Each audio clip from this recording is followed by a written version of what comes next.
Hello నమస్తే, welcome to Shri Manidweepeswari channel. ఈరోజు నేను మీకు తిరుమలలో సేవకి వెళ్తే ఎక్కడ ఉండాలి అనే దాని గురించి వివరిస్తాను. ఇక్కడ తిరుమలలో రాంబగీచా బస్ స్టాండ్లో దిగేసి అక్కడ నుంచి లెఫ్ట్ సైడ్ నుంచి క్రాస్ అయ్యి మళ్ళీ లెఫ్ట్కి టర్న్ అయినామంటే అక్కడ మనకు వెంగమాంబ భోజనశాల ఎదురుగా మనకు సేవా సదన్ కనిపిస్తుంది. అక్కడ ఆ సదన్లోకి వెళ్ళామంటే మనకు సేవా సదన్ శ్రీవారి సేవా సదన్ 2 అంటే జెంట్స్ మగవాళ్ళది. అది దాంట్లో మనకు ఎక్కడ లాకరు ఎంత అలాట్మెంట్ స్లిప్ ఇస్తారు. అది సేవా సదన్ 1 లేడీస్ ఆడవాళ్ళ దాంట్లోకి వచ్చామంటే అక్కడ వాళ్ళు మనకు ఇలా కాటేజెస్ ఇస్తారు. చాలా నీట్గా ఉన్నాయి. టాయిలెట్స్, వేడి నీళ్ళు అన్నీ చాలా బాగున్నాయి అన్నమాట. ఇది చూపించబోయేది ఇది సేవా సదన్ 1 లేడీ వాళ్ళది, ఆడవాళ్ళది అన్నమాట. మెయిన్ ఎంట్రన్స్లో స్వామివారి విగ్రహంతో మనకు లోపలికి వెళ్ళేది ఉంటుంది. చాలా బాగుంది. చూడండి ఎంత పెద్దగా ఉన్నాయో ఈ విశాలమైన రోడ్లో.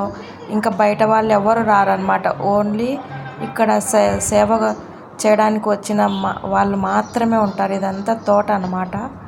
ఇక్కడే ఇంకొద్దిగా ముందుకెళ్ళామంటే మనకు శ్రీవారి పూజకు యూజ్ చేసే పూల తోటలు ఉన్నాయన్నమాట.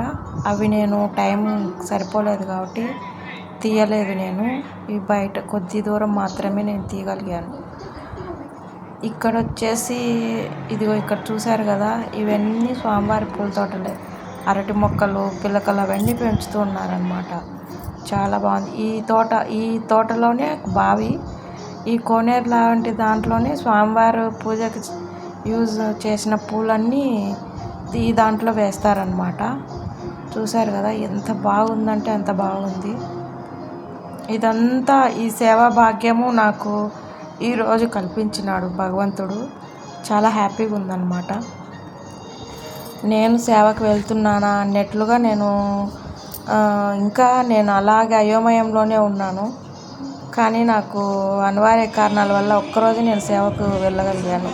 మళ్ళీ బ్యాక్ రావాల్సి వచ్చింది. చాలా బాధపడ్డాను ఆ టైంలో. ఇది చూసారా, అఖండ హరినామ సంకీర్తన అన్నమాట. వీళ్ళు మార్నింగ్ నుంచి నైట్ వరకు ఇలా సంకీర్తన చేస్తూనే ఉన్నారు. వేల మంది ఉన్నారు హరినామ సంకీర్తకులు. చాలా చాలా బాగుంది. అబ్బా ఎంతసేపు మైమర్చిపోయాను అక్కడ ఉండేంత కొన్ని నిమిషాలు. ఈ సేవా సదన్ నుంచి బయటికి రాగానే వరాహం కాటేజెస్ 1 ఉంటుందన్నమాట. దాని నుంచి మనము సదన్ నుంచి రైట్ సైడ్కి తీసుకొని నేరుగా అలా ముందుకు వెళ్ళిపోతూ వస్తే గన పిండిమర అనేది వస్తుంది. అంటే స్వామివారికి కైంకర్యాలన్నిటికీ ప్రసాదాలు, నైవేద్యాలు వండుతారు కదా, ఈ పిండిమరలోనే మనకు అవన్నీ తయారవుతాయి. దాని పక్కనే ఈ వెంకటేశ్వర గోశాల అని ఉంటుంది. చూసారా, ఇది ఇక్కడంతా స్టోరేజ్ చేస్తారు. ఆవు పాలు, వెన్న ఇవంతా ఆవులు పెంచే ఇవన్నీ ఆవుల్ని సురక్షితంగా ఉండే షెడ్లు అన్నమాట. బయట కొన్ని ఆవులు ఉన్నాయి. ఇంకా నేను రేపు ఉదయం అయితే వెళ్ళాలి. చిన్న చిన్న లేగ దూడలు అలా చాలా చాలా హ్యాపీగా ఉంది. నేను ఇవన్నీ ముందు రోజే గమనించుకున్నాను ఎక్కడుంది, ఎంత దూరం ఉంది అని. ఇక్కడ తర్వాత నేను ఇలా కోనేరు దగ్గరకు వచ్చేసి మాఘ పౌర్ణమి కదా అనేసి స్నానం చేసేసుకొని వరాహస్వామి దర్శనం చేసుకొని ఇలాగా ఇంకా స్వామి గరుడోత్సవానికి వేంచేస్తున్నాడు. అందుకు ఇక్కడ గ్యాలరీస్లో అందరు భక్తులు కూర్చునేశారు. మేము సేవకులం కాబట్టి మేము అక్కడే దగ్గరలోనే ఉన్నాము. చాలా చూడండి ఎంత అలంకరణ, ఎంత లైట్ సెట్టింగు, చాలా బాగుందన్నమాట. చూసారా, ఇక్కడ స్వామివారిని అలంకరించేసి సహస్ర దీపాలంకరణ అప్పుడే చేశారనమాట. చేసి స్వామిని తీసుకెళ్ళారు. ఇక్కడ స్వామివారిని అక్కడ ఒక మండపం కనపడుతుంది కదా, ఆ మండపంలో స్వామివారిని అలంకరించేసి కూర్చోబెట్టేశారనమాట. ఇలా స్వామివారు వేయించేసే ముందు వీళ్ళందరూ నృత్యాలు, కోలాటం వాళ్ళు వేసే వాళ్ళందరూ రెడీగా ఉన్నారనమాట. ఇంకా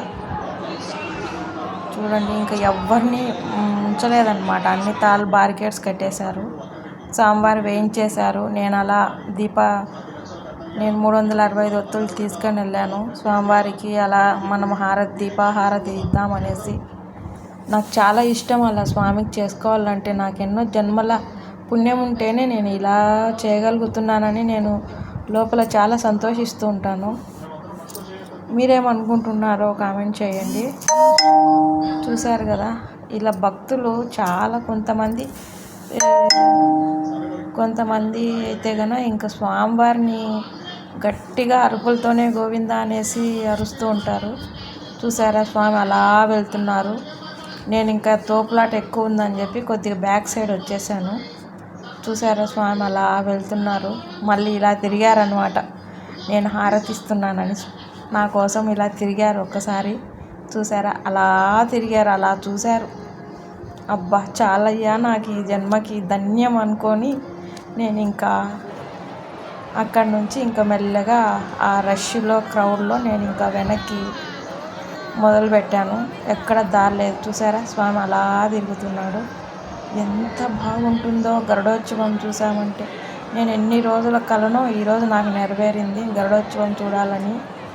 చాలా చాలా బాగుంది. చాలా టైం పడుతుంది. 7 నుంచి 10 వరకు తిరుగుతారు స్వామి నిదానంగా. చాలామంది అంత భక్తులకి స్వామి దర్శనం కలగాలి కాబట్టి స్పీడ్గా వెళ్ళారంటే ఏం చూస్తారు అనేసి మెల్లగా తిరుగుతారనమాట. తీసుకెళ్తారు మావటీలు స్వామివారిని. వాళ్ళు ఎంత అదృష్టవంతులో, స్వామివారిని అలా భుజాల మీద ఎన్ని జన్మల పుణ్యమో. ఇంకా తర్వాత ఇక్కడ వెంగమామ భోజనశాలకు వచ్చాము. చాలా బాగుంది రుచిగా. Thank you for watching. Share, subscribe.